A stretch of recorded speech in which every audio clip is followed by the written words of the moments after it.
Hello दोस्तों, तो मैं लेकर हाजिर हूँ अपनी अगली वीडियो। दोपहर के 2 बजे हैं और हम अपनी वीडियो को लेकर आ चुके हैं। तो चलिए हम लोग देखते हैं अगले प्रश्नों को, जो कि प्रीवियस ईयर में फिजिक्स से पूछे गए हैं, जो कि RRB group D, RRB NTPC, RRB ALP, इन सभी के संग्रह के क्वेश्चन हैं। हम लोग जब 400-500 क्वेश्चन करके 900 क्वेश्चन पे पहुंच चुके हैं। यदि आप वीडियो नहीं देखे हैं तो जा कर के आप पीछे की वीडियो को देख लें, क्योंकि जब आप ज़्यादा से ज़्यादा अभ्यास करेंगे तभी आपकी सफलता सुनिश्चित होगी। क्योंकि प्रीवियस ईयर का बहुत बड़ा महत्व होता है, इतना समझ लीजिए। सब पढ़िए एक तरफ और अभ्यास करना एक तरफ, क्योंकि आप जानते ही हैं कि कहीं ना कहीं अभ्यास किया हुआ डॉक्टर कहीं बेहतर कर देता है और पढ़े हुए एक डॉक्टर से। तो सोच लीजिए, अभ्यास आपको करना है और कि सिर्फ कोचिंगों के सिलेबस को रटना है। तो जैसा आपका मन, तैयारी करेंगे तो आगे दौड़ेंगे घोड़े की तरह, और नहीं अच्छे से पढ़ेंगे तो फिर वही असफलता हाथ लगने वाली है। तो चलिए हम लोग चलते हैं, बहुत ज़्यादा बातें नहीं करते हैं। इसके पहले हम लोग 900 प्रश्नों को देख चुके हैं। आगे के प्रश्नों को हम लोग देखते हैं। 901 नंबर कह रहा है, निम्नलिखित में से कौन विद्युत चुम्बकीय तरंग नहीं है।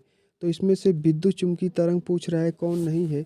तो जो अल्ट्रासाउंड की तरंग होती है, यह पराश्रव्य तरंग होती है, जबकि और सभी क्या हैं, तो विद्युत चुम्बकीय तरंगे हैं। तो याद रखेंगे कि पराश्रव्य तरंगे विद्युत चुम्बकीय तरंगे यहाँ पे नहीं है। आगे चलेंगे हम लोग। कह रहा है कि अनुप्रस्थ तरंगे क्या हैं। तो अनुप्रस्थ तरंगे आपको पहले वाली वीडियो में मैं बता चुका हूँ कि अनुप्रस्थ तरंगे जो होती हैं वह लंबवत कंपन करती हैं, जबकि अनुदैर्ध्य तरंगे तरंग की दिशा में कंपन नहीं करती, सीधी चलती हैं। तो इसका सही जवाब हो जाएगा कि इन तरंगों के माध्यम में कण के तरंग की संचरण की दिशा के लंबवत दिशा में कंपन करते हैं। ऑप्शन नंबर हमारा क्या हो जाएगा, ए सही जवाब हो जाएगा। अगले क्वेश्चन पे चलते हैं हम लोग। अगला देखेंगे। अगला कह रहा है कि किसी ध्वनि तरंग की आवृत्ति भी और आवर्तकाल टी के बीच संबंध क्या है। तो यह संबंध होगा एन इज इक्वल टू 1/टी। ऑप्शन नंबर सी इसका सही जवाब होगा। कह रहा है कि ध्वनि तरंगे में यात्रा नहीं कर पाती हैं। तो किस में यात्रा नहीं कर पाती हैं, तो आपको जान लेना है कि निर्वात में ध्वनि तरंगे नहीं चल पाती। ठीक है, ऐसे बहुत सारे क्वेश्चन आगे भी मिलेंगे, तो याद रखिएगा। फिर कह रहा है अगला क्वेश्चन कि निम्नलिखित में से कौन सा असत्य है। ध्वनि तरंगे हैं, कैसी तरंगे हैं, तो ये यांत्रिक तरंगे हैं। कैसे याद रखना है आपको, क्योंकि यांत्रिक तरंगों को चलने के लिए एक माध्यम की आवश्यकता होती है, और ध्वनि तरंगों को भी चलने के लिए एक माध्यम की आवश्यकता होती है। याद रखेंगे। ऑप्शन नंबर डी इसका सही जवाब होगा। सॉरी, सी दिया है, सॉरी, असत्य है। तो निम्नलिखित में से कौन सा असत्य है। ध्वनि तरंगे हैं, तो विद्युत चुम्बकीय तरंगे नहीं हैं। यांत्रिक तरंगे तो यही होती हैं, बट विद्युत चुम्बकीय तरंगे नहीं हैं। वो जो मैं एक्सप्लेनेशन कर रहा था वो सही था, बट यहाँ पे असत्य पूछ रहा है, तो विद्युत चुम्बकीय तरंगे होंगी। ठीक है, याद रखिएगा।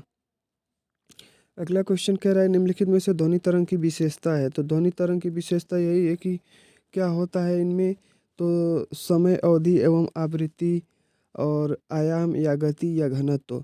तो विशेषता नहीं है पूछ रहा है, तो घनत्व इसमें कहाँ होगा, हो घनत्व की विशेषता कोई नहीं है।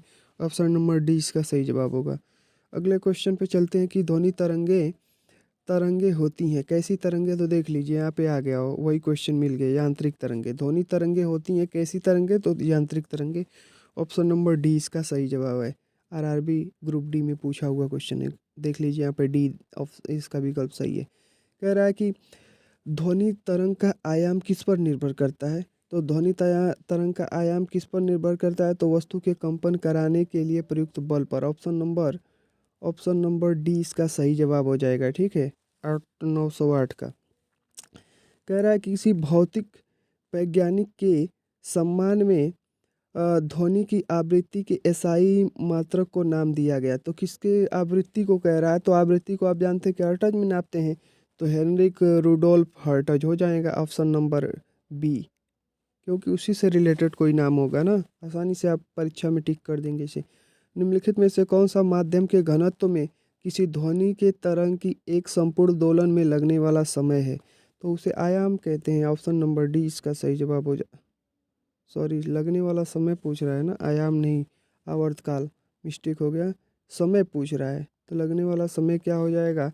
तो आवर्तकाल हो जाएगा, ऑप्शन नंबर ए। कह रहा है कि ध्वनि में से संचरण कर सकती है, तो क्या संचरण कर सकती है? केवल गैस में, केवल द्रव पदार्थ में, या केवल ठोस पदार्थ में? तो सब में कर सकती है। सभी विकल्प इसके क्या होंगे? सही होंगे।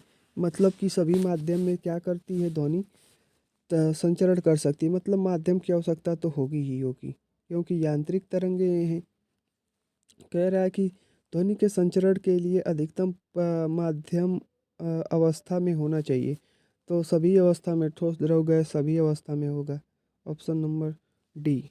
कह रहा है कि ध्वनि गमन नहीं कर सकती है, तो निर्वात रहेगा। जहाँ पे ठोस द्रव गैस या कोई माध्यम नहीं रहेगा वहाँ पे नहीं गमन करेगी, ऑप्शन नंबर डी इसका सही जवाब होगा। अगले क्वेश्चन पे चलते हैं। अगला क्वेश्चन कह रहा है कि अ, नर्म और छिद्रयुक्त सतहों का उपयोग करके शोर को अवशोषित करने की तकनीकी को क्या कहा जाता है? तो ध्वनि की सुरक्षा कहा जाता है, ऑप्शन नंबर ए। मतलब कि छिद्रयुक्त दीवार अब जब बना देते हैं, जैसे मान लेते हैं कि हम ही लोग वीडियो बना रहे हैं, या किस कोई बंद कमरे में बोलने पर बहुत ज़्यादा आवाज़ें आ रही हैं, बहुत ज़्यादा शोर हो रहा है, तो उसे कम करने के लिए नर्म एवं छिद्रयुक्त सतह लगा देने पर शोर कम हो जाता है, ऑप्शन नंबर ए। इस तकनीकी को ध्वनिकी तकनीकी कहते हैं, ऑप्शन नंबर ए। या ध्वनि सुरक्षा कहते हैं, ध्वनि की सुरक्षा, ऑप्शन नंबर ए। चलते हैं अगले क्वेश्चन पे। ध्वनि के कारण उत्पन्न होती है, तो कंपन के कारण उत्पन्न होती है। जब आप बोलते हैं तो कंपन होता है, जिसके कारण ध्वनि उत्पन्न होती है, ऑप्शन नंबर बी। कह रहा है कि निम्नलिखित में से भी भिन्नता के कारण संपीड़न और विरलन उत्पन्न होता है। तो हवा के दबाव के कारण संपीड़न और विरलन उत्पन्न होता है, ऑप्शन नंबर सी सही जवाब होगा। अगले क्वेश्चन पे चलते हैं। ध्वनि की तीव्रता मापी जाती है, ध्वनि की तीव्रता डेसिबल में मापी जाती है, ऑप्शन नंबर सी। फिर कह रहा है कि ध्वनि तरंग की आवृत्ति मापने की मानक इकाई है, आवृत्ति मापने की, तो आवृत्ति हर्ट्ज में मापी जाती है, ऑप्शन नंबर बी हो जाएगा। आवृत्ति दिख जाए तो हर्ट्ज आप तुरंत बता देंगे। कह रहा है कि ध्वनि निम्न में क्या है? तो क्या है ध्वनि? तो यांत्रिक तरंग है, ऑप्शन नंबर बी। ये क्या है? एक यांत्रिक तरंग है। निम्नलिखित में से कौन सा निर्वात में यात्रा नहीं कर सकता? तो निर्वात में कौन नहीं यात्रा कर सकता? तो ध्वनि यात्रा नहीं कर सकता, ऑप्शन नंबर बी।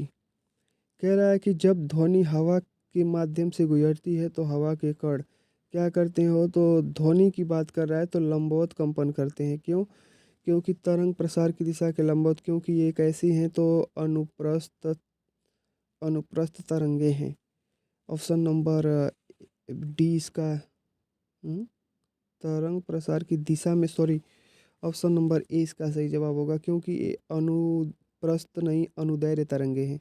अनुदैर्ध्य तरंगे जिस दिशा में प्रवाह करती हैं उसी दिशा में कंपन करती हैं, ऊपर नीचे कंपन नहीं करती, तो ऑप्शन नंबर ए सही होगा। चलेंगे अगले क्वेश्चन पे। ध्वनि का एक रूप है जो सुनने की अनुभूति पैदा करती है, तो ध्वनि के एक रूप है, कैसे? यांत्रिक ऊर्जा का एक रूप है, ऑप्शन नंबर बी इसका सही जवाब हो जाएगा। मैं आपको बता चुका हूँ कि ये ध्वनि कैसी होती हैं, तो यांत्रिक ऊर्जा होती हैं या यांत्रिक तरंगे होती हैं, ऑप्शन नंबर बी। कह रहा है कि हवा में ध्वनि तरंगे होती हैं, हवा में ध्वनि तरंगे कैसी होती हैं? तो अनुप्रस्थ की अनुदैर्ध्य, तो अनुदैर्ध्य होती हैं। अभी तो आपने देखा था कि अनुदैर्ध्य तरंगे ही अब जिस दिशा में फैलती हैं उसी दिशा में कंपन करती हैं, ऊपर और नीचे कंपन नहीं करती हैं, अर्थात लंबवत कंपन नहीं करती। अनुप्रस्थ तरंगे लंबवत कंपन करती हैं, याद रखेंगे। तो सी इसका सही जवाब होगा। अगले हम लोग क्वेश्चन पे चलेंगे। अगला क्वेश्चन देखेंगे। निम्नलिखित में ध्वनि तरंग भ्रमण करती है, तो कहाँ भ्रमण करती है? तो विभिन्न माध्यमों में भिन्न गति से, मतलब कि अलग अलग गति से विभिन्न माध्यमों में, जैसे हवा में कुछ और, तो ठोस में कुछ और, द्रव में कुछ और, तो अलग अलग गति से विभिन्न माध्यमों में गति करती है। अगला देखेंगे क्वेश्चन कि ध्वनि तरंग उत्पन्न होती है, तो ध्वनि तरंग उत्पन्न किससे होती है? वो कि वस्तुओं में कंपन होने पर, कंपन से ही तो ध्वनि उत्पन्न होती है, याद रखना है।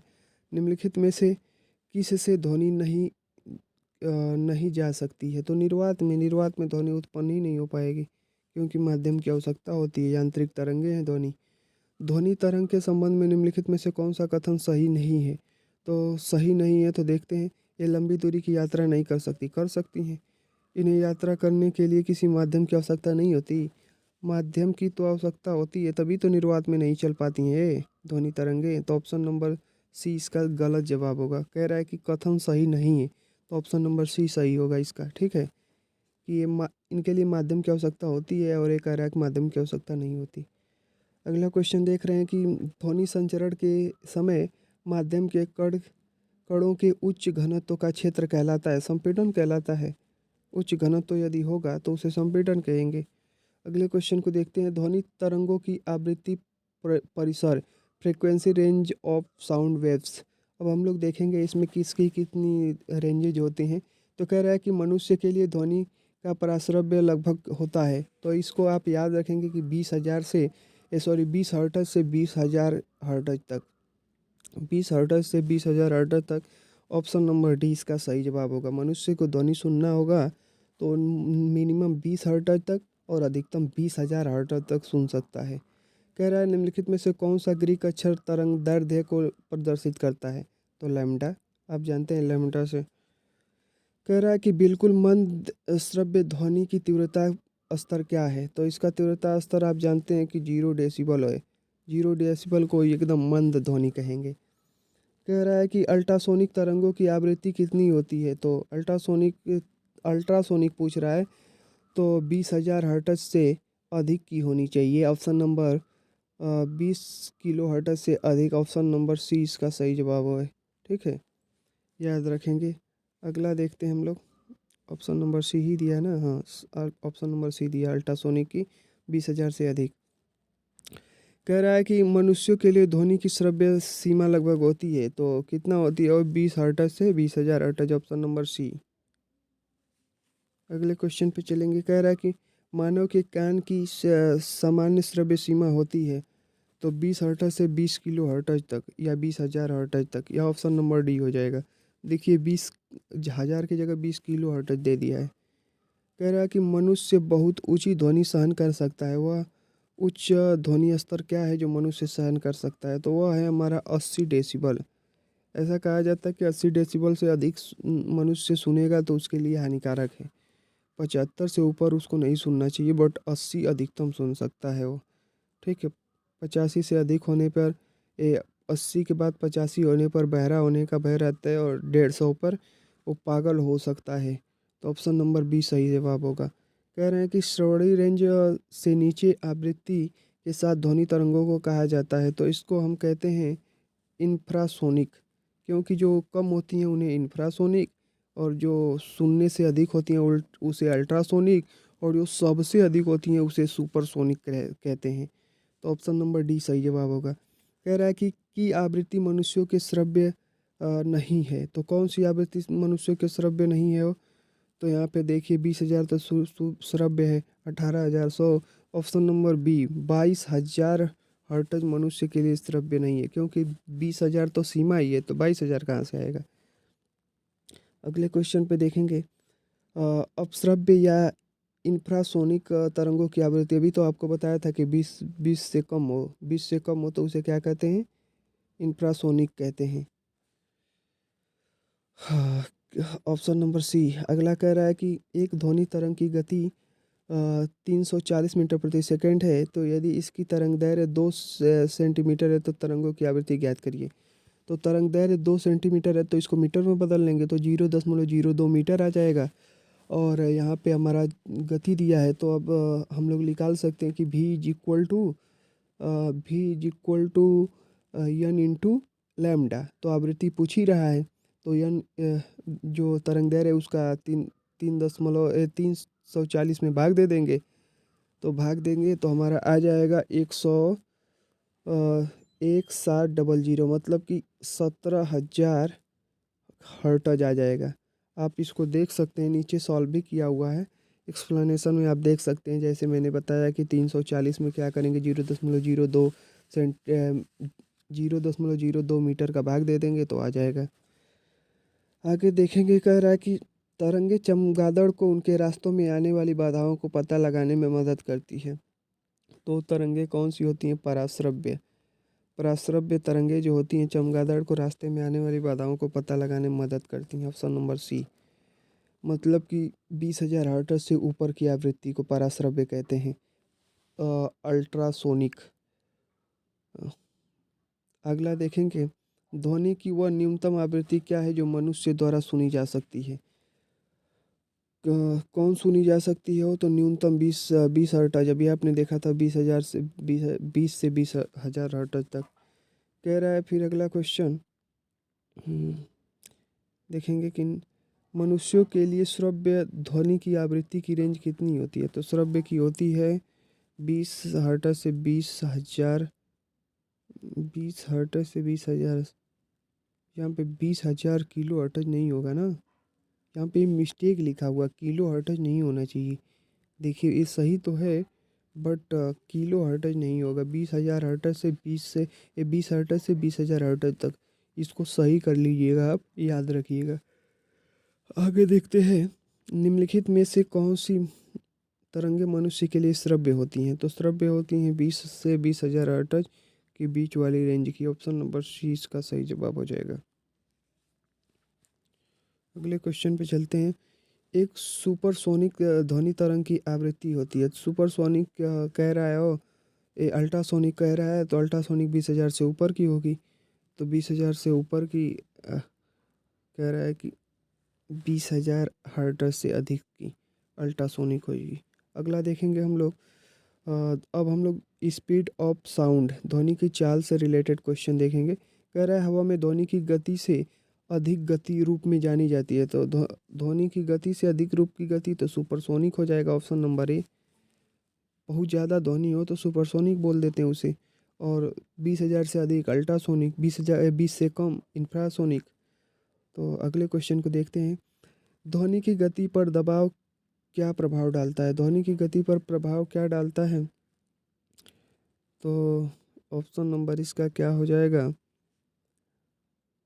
दबाव में वृद्धि के साथ ध्वनि की गति बढ़ जाती है, इसके प्रतिकूल ये नहीं होगा। दबाव में वृद्धि के साथ ध्वनि की गति कम हो जाती है, इसके प्रतिकूल ये भी नहीं होगा। ध्वनि की गति दबाव से प्रभावित नहीं होती। हाँ, ऑप्शन नंबर सी इसका सही जवाब है कि जो ध्वनि होती है वह दबाव से प्रभावित नहीं होती है। दबाव में कोई इसका रोल नहीं है। ऑप्शन नंबर सी इसका सही जवाब होगा। देखिए सी दिया है। हवा में ध्वनि का वेग लगभग कितना होता है? तो हवा में ध्वनि का जो वेग होता है वह 330 मीटर प्रति सेकंड होता है। ठीक है, 330 याद रखेंगे। हवा में ध्वनि का वेग लगभग 330 मीटर प्रति सेकंड लगभग बता रहा है, लेकिन होता है 332। कह रहा है कि एक ध्वनि तरंग 3.5 किलो हर्ट्ज की आवृत्ति है और इसका तरंग दैर्घ्य 0.1 मीटर है। तो इससे 700 मीटर की दूरी तय करने में कितना समय लगेगा? तो कितना समय लगेगा वो, तो इसे 2 सेकंड का समय लगेगा। कैसे निकालेंगे? तो निकाल सकते हैं। यहाँ पे किलो हर्ट्ज दिया है तो किलो हर्ट्ज को बदलेंगे हर्ट्ज में तो 3500 हो जाएगा। और यहाँ पे तरंग दैर्घ्य दिया है 0.1 मीटर, तो इन दोनों का मल्टीप्लाई करेंगे तो हमारा चाल निकल जाएगा। तो चाल कितना आ जाएगा हो, तो 350 आ जाएगा, क्योंकि 3500 में 0.1 का गुणा करेंगे तो 350 आ जाएगा। 350 जब आ जाएगा तो 350 में 700 का भाग दे देंगे, 700 में 350 का भाग देंगे तो 350 का दोगुना होता है 700, तो 700 का आ जाएगा 2 सेकंड। ऑप्शन नंबर इसका डी हो जाएगा। यहाँ पे एक्सप्लेनेशन भी आप देख सकते हैं। चाल बराबर टाइम बराबर दूरी डिस्टेंस अपॉन में स्पीड। अगला क्वेश्चन देखेंगे। कह रहा है कि ध्वनि तरंग की गति 700 मीटर प्रति सेकेंड है। ध्वनि तरंग 7 किमी की यात्रा करने में कितना समय लेगी हो? तो चाल बता दिया है और पूछ रहा है कि 7 किलोमीटर की यात्रा करने में कितना समय लेगी। तो हम लोग चाल बराबर दूरी बटे समय, समय बराबर दूरी बटे चाल। तो दूरी 7,000 मीटर हो जाएगी। 7,000 में 700 का भाग दे देंगे तो 10 आ जाएगा। Option number A. ठीक है, ऑप्शन नंबर ए। अगले क्वेश्चन पे चलते हैं और आज के लिए लास्ट क्वेश्चन होगा। हवा में ध्वनि की चाल कितनी होती है? तभी तो आपको बताया था ऊपर कि 332 मीटर प्रति सेकंड होती है, लेकिन वहाँ लगभग दिया था तो 330 लगभग होता है और वहाँ पर 332 एग्जैक्टली होता है। तो आज के लिए इतना ही। अगले दिन हम लोग फिर मिलते हैं और आप प्लीज़ चैनल को सब्सक्राइब करना और अपने दोस्तों में शेयर करना ना भूलें, क्योंकि हमारा मोटिवेशन सिर्फ़ और सिर्फ आप हैं। आप यदि नहीं सपोर्ट करेंगे तो फिर